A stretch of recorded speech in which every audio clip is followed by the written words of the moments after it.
आज है 8 मई और हम शुरू करते हैं आज के करंट अफेयर्स। पहला है, इंडिया जो है वर्ल्ड का सेकंड लार्जेस्ट वीट प्रोड्यूसर है। फर्स्ट पे चाइना है और थर्ड पे रशिया। और यूक्रेन भी न्यूज़ में रहता है, यूक्रेन 8th पे है। हमारा जो प्रोडक्शन में शेयर है, मतलब वर्ल्ड के टोटल प्रोडक्शन में, वो 13.5% का है।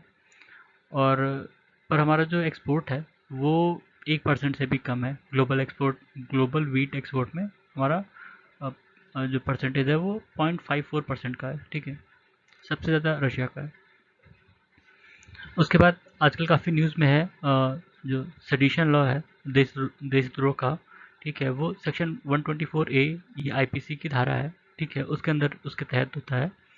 एक जजमेंट थी, केदारनाथ जजमेंट, जो काफ़ी न्यूज़ में है आजकल। ये 1962 में था, जिसमें 5 जज की बेंच ने सुप्रीम कोर्ट में बताया था कि ये जो सेडिशन सेक्शन है वो तब अप्लीकेबल है जब कहीं पे भी कोई देशद्रोह की बात की गई हो और उसमें इंसाइटमेंट ऑफ वायलेंस हो, मतलब लोगों को भड़काया गया हो हिंसा के लिए। ठीक है, तब इसका इस्तेमाल किया जा सकता है। और इसके तहत जो पनिशमेंट है उसमें 3 से लेके लाइफ टर्म तक पनिशमेंट ऑफ फाइन दिया जा सकता है। 3 साल की सज़ा या लाइफ टर्म भी दिया सकता है, और फाइन भी इम्पोज कर सकते हैं। और जो भी इसके अंदर जिसको चार्ज होगा, मतलब जिसके ऊपर भी ये धारा लगेगी, वो किसी गवर्नमेंट जॉब के लिए अप्लाई नहीं कर पाएगा और उनको पासपोर्ट भी नहीं मिलेगा। और जब भी कोर्ट ऐसा चाहेगी उनको आना पड़ेगा कोर्ट में। ठीक है, फिर है पल्सार्स।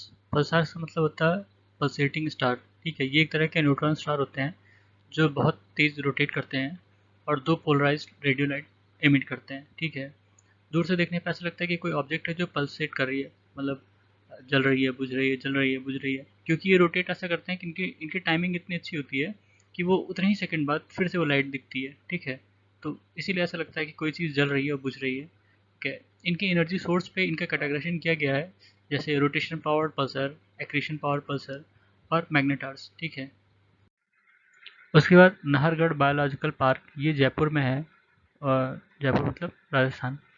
उसके बाद पेंगोलिन्स अभी न्यूज़ में थे। पेंगोलिन अलग अलग तरह की 8 स्पेशीज़ हैं, एशिया और अफ्रीका के मिला के। ठीक है, और इंडिया में भी पेंगोलिन पाए जाते हैं, सुंडा, फिलीपीन, चाइनीज़, ये एशियन स्पेशीज़ हैं। और अफ्रीकन स्पेशीज़ में long tail, tree pangolin, giant pangolin, ground pangolin. Pangolin की स्केल जो होती है बहुत हार्ड होती है, स्केल मतलब जो उनकी स्किन होती है। ठीक है, और जब उन्हें कोई खतरा दिखता है तो वो एक बॉल की तरह ऐसे सिमट जाते हैं, और वो जो उनकी स्किन होती है वो उनको प्रोटेक्ट करती है किसी भी डेंजर से। ठीक है, हालांकि IUCN की लिस्ट में ये क्रिटिकली इंडेंजर्ड है। ठीक है, पर इंडिया में भी पाए जाते हैं ये, इंडिया में कई जगह पाए जाते हैं। उसके बाद आर्टिकल 124(2) और 217, अपने जो इंडिया का कॉन्स्टिट्यूशन है, उस वो जजेस के अपॉइंटमेंट से डील करता है। सुप्रीम कोर्ट और हाई कोर्ट के जजेस, मतलब 124(2) सुप्रीम कोर्ट के जजेस के लिए और 217 हाई कोर्ट जजेस के लिए। ठीक है, फिर है CAPF पुनर्वास। ये जो सेंट्रल आर्म पुलिस फोर्स और असम राइफल्स के जवान होते हैं जो रिटायर हो जाते हैं, उनको पोस्ट रिटायरमेंट किसी प्राइवेट सिक्योरिटी एजेंसी में जॉब दिलाने के लिए ये स्कीम चलाई गई है। उसके बाद है VPN। VPN मतलब वर्चुअल प्राइवेट नेटवर्क। ये बेसिकली एक तरह का प्राइवेट नेटवर्क होता है जो लोगों को ग्लोबल नेटवर्क से कनेक्ट कराता है। कोई भी डिवाइस जो होती है वो अपने IP एड्रेस से ट्रेस की जाती है। ठीक है, हर डिवाइस का अपना IP एड्रेस या मैक एड्रेस होता है। ठीक है, तो उसी से ट्रेस होता है कि ये सोर्स कहाँ से है। ठीक है, इस डिवाइस का सोर्स।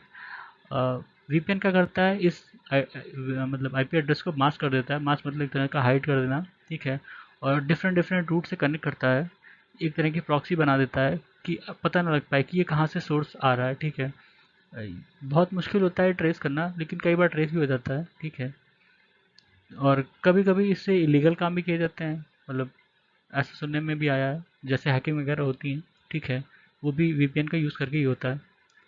तो ये थे आज के हमारे करंट अफेयर्स। सुनने के लिए धन्यवाद।